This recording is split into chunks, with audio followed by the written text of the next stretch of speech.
Hey guys, my name is Siddharth. I am youngest Indian tattoo collector. और आज की video मेरी सेकंड पार्ट के ऊपर है। जैसे कि मैंने आपको पहले पार्ट पे अपनी स्टोरी बताई और मैंने क्या क्या चीज़ें फेस करी, और आज उन चीज़ों को देख के बहुत ज़्यादा अच्छा भी लगता है। और जैसे कि मेरा बैक पीस कंप्लीट हो गया था, तो उसके बाद मेरा नेक्स्ट सिटिंग के लिए मैंने सोचा कि मैं अगले साल में अपना जब फेस्टिवल आएगा तो मैं कंप्लीट करवा लूँगा। तो सब कुछ अच्छा ही था। तो क्या हुआ कि फिर उसके बाद आपको पता ही है, कोविड वगैरह या इतनी सारी प्रॉब्लम्स आने लग गई, तो हमारे फेस्टिवल्स वगैरह भी कैंसिल हो चुके थे और सब बॉर्डर्स वगैरह सील हो चुके थे। और उस टाइम मैंने होप खो चुका था कि यार पता नहीं कब होगा मेरा बैक पीस कंप्लीट, क्योंकि मुझे रिकॉर्ड्स भी बनाने थे और मैं ज़्यादा वेट भी नहीं कर सकता था। तो क्या हुआ कि आफ्टर लॉकडाउन जब सब चीज़ें नॉर्मल हो गई, तो फिर मैंने आर्टिस्ट लोगों से डिस्कस किया और उनसे अपॉइंटमेंट्स वगैरह ली।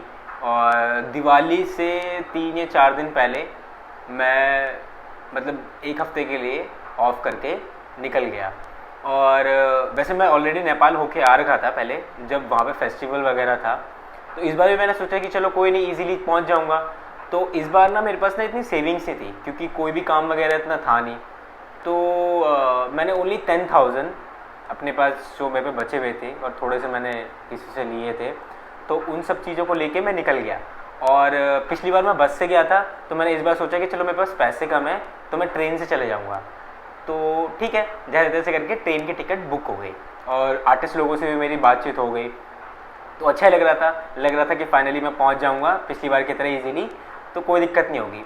तो क्या हुआ कि मैंने यहाँ से पहले घर से निकला रात को, और मैंने टैक्सी करके मेरी ट्रेन थी रात की 12 बजे से लेकर सुबह की 12 बजे तक की, गोरखपुर की। और ये मेरा फर्स्ट ट्रैवल था ट्रेन में। तो क्या हुआ कि मैं टैक्सी लेके निकला और न्यू दिल्ली रेलवे स्टेशन पहुंचने के बाद मेरे को समझ नहीं आ रहा था, क्योंकि मैं फ़र्स्ट टाइम गया था, तो मुझे ढूंढने में टाइम लग गया था। और काफ़ी टाइम लग गया था, क्योंकि बहुत सारे रिस्ट्रिक्शन वगैरह थे, ये करना है वो करना है, तो चेकिंग हो रखी थी, तो उन चीज़ों के लिए। और गाइस यकीन नहीं मानोगे, अगर मैं 5 मिनट लेट हो जाता तो मेरी ट्रेन चले जाती। तो जैसे जैसे करके फिर मैंने ट्रेन ढूंढने के बाद मुझे समझ नहीं आया कि मुझे कौन सा बॉक्स ढूंढना है। ठीक है, सामान मेरे पास था ऑलरेडी काफ़ी सारा और अकेला था। तो जैसे जैसे करके फिर मुझे मिल गई और मैं चुपचाप जाके वहाँ पे सो गया, ऊपर जाके स्लीपर कर रखी थी मैंने। तो उसके बाद क्या हुआ कि मैं सोने के बाद सुबह के 10 बज गए थे, मेरी नींद खुली। और काफ़ी सारी स्टोरीज भी सुनी थी कि ट्रेन में ये होता है वो होता है, तो एक तरह का मन में डर भी था सामान को लेके कि कहीं कोई सामान ना ले जाए, ये ना करे वो ना करे। तो बहुत सारी नेगेटिविटी भी थी ट्रेन को लेके, बट ऐसा कुछ नहीं हुआ। तो जैसे तैसे करके फिर मैं आपके 12 बजे तक मेरी ट्रेन ने मुझे गोरखपुर छोड़ दिया। तो गोरखपुर से मुझे आपकी टैक्सी करनी थी सिनौली की। सिनौली बॉर्डर पड़ता है हमारा नेपाल का। तो ठीक है, मैंने टैक्सी कर ली। और क्या हुआ कि जैसे ही मैं बॉर्डर पहुंचने वाला होता हूं, तो मुझे बोला गया टैक्सी वाले ने कि अभी तो बस यहाँ से चलेगी नहीं, आपको रात को जाना पड़ेगा। और मैं 3 बजे वहाँ पे बॉर्डर पे पहुँचने ही वाला था। तो मैंने सोचा कि मैं 4-5 घंटे क्या करूँगा। फिर मैंने जैसे जैसे करके सोचा, मैंने कहा चलो कोई बात नहीं, मैं वेट कर लूँगा। ठीक है। और जैसे ही मैं बॉर्डर पहुँचता हूँ, तो वहाँ जाके पता चलता है कि इंडियंस आर नॉट अलाउड। आपके पास नेपाल का कुछ ना कुछ प्रूफ, आईडी प्रूफ होना चाहिए, और तभी वो आपको जाने देंगे। मैं उस टाइम इतना ज़्यादा शॉक्ड हुआ, क्योंकि मैंने उनसे रिक्वेस्ट करी कि मुझे जाना है, मुझे बहुत ज़रूरी काम है। उन्होंने नहीं, मना कर दिया साहब कि आप प्लीज़ वापस चले जाओ, या तो कोई आपके पास आईडी प्रूफ वगैरह होना चाहिए। मतलब उस टाइम में इतनी छोटी सी शक्ल हो गई थी मेरी। मैंने कहा यार मैं क्या करूँ, मैं इतनी दूर से आया हूँ और वैसे ही ऑलरेडी मैंने काफ़ी सारी चीज़ें फेस करी हैं, और यार वापस जाने का तो कोई सवाल ही पैदा नहीं होता। मैंने वहाँ खड़ा हो गया, मैंने कहा मैं शाम तक वेट करूँगा, कुछ भी हो जाए मैं शाम तक वेट करूँगा। मैं उनके कम से कम, उन लोगों के पास मैं कम से कम 10 से 12 बार गया, मैंने उनसे रिक्वेस्ट करी, उन्होंने वापस भेज दिया। फिर थोड़ा सा रोना आ रहा था अंदर से कि मैं क्या करूँ यार। तो जैसे तैसे मेरा वेट करने के बाद, 1-2 घंटे वेट करने के बाद एक टैक्सी ड्राइवर आता है और वो मुझसे पूछता है, वैसे सभी लोगों से पूछते हैं वो, तो मैंने कह दिया कि सर ऐसी ऐसी प्रॉब्लम है, मेरे को बहुत इमरजेंसी है, मेरी किसी की वेटिंग है, मुझे झूठ बोलना पड़ा और मुझे जाना बहुत ज़रूरी है। तो कह रहा आप अगर वेट कर सकती हो तो मैं अगर पता करके आ जाता हूँ, जो यहाँ के सीनियर्स वगैरह हैं, अगर वो कहेंगे तो मैं करा दूंगा।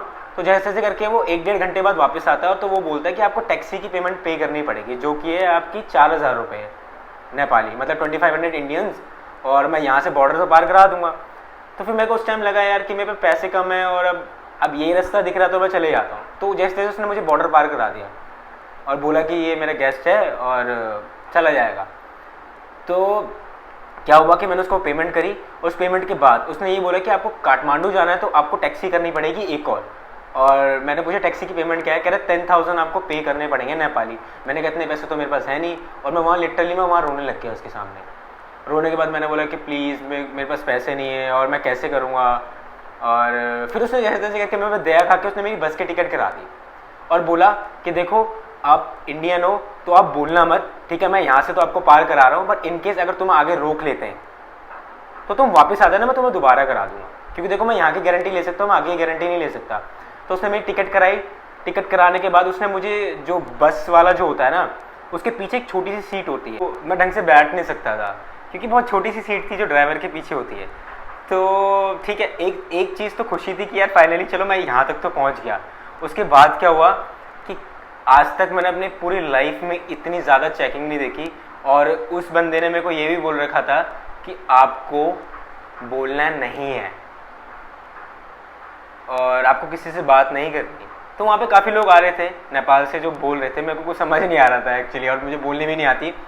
तो उसके बाद क्या हुआ, जैसे जैसे मैं हर चेकिंग पे ना मेरा दिल घबराता था कि अब मुझे निकाल देंगे, अब मुझे बोल देंगे, अब मुझे वापस भेज देंगे, और उसमें मुझे 12 घंटे काटने थे। और मैंने जैसे प्लान कर रखा था कि यार मैं पहुंच जाऊंगा और रात तक मैं पहुंच जाऊंगा, अगर मेरे को 3 बजे की मिल गई तो मैं, सारा फ़ोन वोन बंद हो चुके थे, मेरे पास कोई ऑप्शन नहीं था, मैं बस प्रे कर रहा था कि प्लीज़ मुझे पहुंचा दो टाइम से। तो जैसे तैसे करके सुबह के 5 बज गए, ठीक है। 5 बजे पहुंचने के बाद वहाँ पता चलता है कि वहाँ एक्सीडेंट हो गया है, तो सारी बसेस वगैरह रोक दी हैं। तो उसके बाद क्या हुआ कि मैं उसके बाद फिर घबराने लग गया, मैंने कहा यार अब रोक देंगे, और मैं काठमांडू पहुँच चुका था। उसके बाद 2 घंटे बाद उन्होंने भेज दिया, और मैं जहाँ पिछली बार रुका था वहाँ पे मैंने ब्रेकफास्ट वगैरह किए, अपने फ्रेंड को कॉल की, और उसके बाद मैं 11 बजे आपका वहाँ से निकल गया स्टूडियो के लिए सागर सर के पास। तो उसके बाद क्या होता है कि मैं सर के पास जैसे ही पहुँचता हूँ वहाँ पता चलता है कि 3 दिन बाद लॉकडाउन लगने वाला है दिवाली के बाद। तो भाई मेरे इतना ज़्यादा मैं शॉक्ड हो के मैंने कहा यार अगर मेरे बैक पीस नहीं हुआ या कुछ नहीं हुआ तो मैं क्या करूँगा, यहाँ फंस गया, तो मेरे पास तो कुछ है भी नहीं। तो जैसे जैसे सर ने मुझे भरोसा दिया, मैं सागर सर सीरियसली थैंक यू कहना चाहूँगा, आपने मुझे बहुत ज़्यादा सपोर्ट किया, और उन सभी आर्टिस्टों को थैंक यू कहना चाहूँगा, कालमोक्षा सर, शिक्कीमारू सर, सबको थैंक यू बोलना चाहूँगा जिन्होंने मुझे बहुत ज़्यादा सपोर्ट किया। मैं अकेला था उस टाइम पे, थैंक यू। तो उसके बाद क्या हुआ कि फर्स्टली मैंने वहाँ पे उस दिन जिस दिन मैं पहुँचा था उस दिन मैंने सिंचन कराया फ्री हैंड कालमोक्षा सर से, मैं बहुत ज़्यादा खुश था। तो उस दिन फिर मेरे को सर ने पूछा कि आपके पास कितने दिन है, मैंने कहा सर मेरे पास 2 ही दिन है। तो कह रहे कोई बात नहीं, तुम्हारा कल हम बैक पीस करते हैं, उसके बाद क्या करते हैं तुम चले जाना उसके नेक्स्ट डे 1 दिन बाद। तो मैंने कहा ठीक है। तो उसके बाद क्या हुआ कि मेरे बैक पीस वगैरह के लिए सागर सर आ गए सुबह, और शिक्कीमारू सर थोड़ा सा लेट आए, ठीक है। और वो 2 ही जने थे और एक आर्टिस्ट नहीं था, एक आर्टिस्ट अपने कहीं जा रखा था, बिजी हो रखा था। तो उसके दौरान 3 का कोलैबोरेशन था, 2 जने कर रहे थे, लास्ट में वो नहीं हुआ, तो उन्होंने एक और आर्टिस्ट को इन्वाइट किया, तब जाके मेरा बैक पीस कंप्लीट हुआ, ठीक है। तो नेक्स्ट डे मुझे निकलना था, तो नेक्स्ट डे मैंने प्लान किया कि मैं जिस बस में मैं आया था उस बस वाले को मैं कॉल कर लूँ, और मैंने उससे रात में बात करी तो उसने बोला कि सुबह आप 8 बजे आ जाना, ठीक है। तो मैंने कहा ठीक है। और उसके बाद जैसे मैं वहाँ पे पहुँचा तो क्या हुआ कि वो बस वाला निकल चुका था, तो मुझे बस स्टैंड जाना पड़ा। बस स्टैंड जाने के बाद क्या पता चलता है कि आपकी यहाँ से रात को बस जाएगी। मैंने कहा मैं पूरे दिन भर क्या करूँगा, अगले दिन तो लॉकडाउन लगने वाला है। तो उसके बाद क्या हुआ कि मैंने जैसे जैसे बहुत सर्च किया, पूरा लाइक बस स्टेशन पूरा छान लिया। उसके बाद मुझे एक बस वाला मिला जिसने मुझे झूठ बोल के बैठा दिया कि चलो मैं आपको छोड़ दूंगा सिनौली बॉर्डर, ठीक है। मैंने ट्रस्ट करके बैठ गया क्योंकि मेरे पास कोई ऑप्शन था नहीं। तो उसके बाद क्या हुआ कि जैसे मैं उस बस में बैठता हूँ तो उसके बाद मेरे को वो बस शाम के 5 बजे छोड़ देती है आधे रास्ते, ठीक है। आधे रास्ते छोड़ने के बाद वहाँ से मैं बैग पकड़ रखा था और मेरे बम्स में इतना ज़्यादा पेन हो रखा था क्योंकि टैटूज थे और ब्लीडिंग हो रही थी, हल्का फुल्का प्लाज्मा निकल रहा था, और जो मैंने अंडर पैड्स पहन रखे थे वो फट गया था और मैं ढंग से बैठ भी नहीं पा रहा था। तो उसके बाद जैसे जैसे मैंने आधा घंटा पैदल चला, आधे घंटे चलने के बाद एक बहुत ही अच्छे ऑटो वाले अंकल मिले, उनसे मेरी बात हुई बहुत देर, उन्होंने मुझे सिनौली बॉर्डर पर छोड़ दिया। बॉर्डर पर पहुँचने के बाद मुझे पता चलता है कि वहाँ पर कोई भी बस नहीं है, ठीक है। तो फिर मैंने कहा यार ये क्या हो गया, कह रहे कि सुबह बस जाएगी। तो फिर वहाँ जैसे तैसे करके मैं आधा घंटा फिर आगे पैदल चला। तो जैसे तैसे करके मेरे को वहाँ पे एक बस मिल गई, सिर्फ लास्ट बस थी वो, कहाँ की, गोरखपुर की मेट्रो, जहाँ ट्रेन थी, सॉरी। तो जैसे जैसे मैं वहाँ पहुँचा 3 घंटे बाद मैंने सोचा कि चलो मैं वहाँ से वॉल्वो कर लूँगा अच्छी सी, और वहाँ पे उल्टा लेट के ना सो के चला जाऊँगा। तो क्या हुआ कि मैंने पूरा गोरखपुर, मतलब जहाँ ट्रेन के वहाँ पे बस स्टैंड था, पूरा छान लिया। वहाँ पे कोई भी बस नहीं थी, वहाँ पे सिर्फ सरकारी बस थी, वो भी इतनी खटारा बसेस, मेरे पास कोई ऑप्शन नहीं था। और मैं पूरे रास्ते, मतलब ऐसे हो के आया हो ना, मुझे ही बताया। तो क्या हुआ कि वहाँ पे मैंने बस करी और उन्होंने बोला कि चलो ठीक है, अब रात के 8 बजे ना हम तुम्हें सुबह के 12 बजे तक पहुँचा देंगे।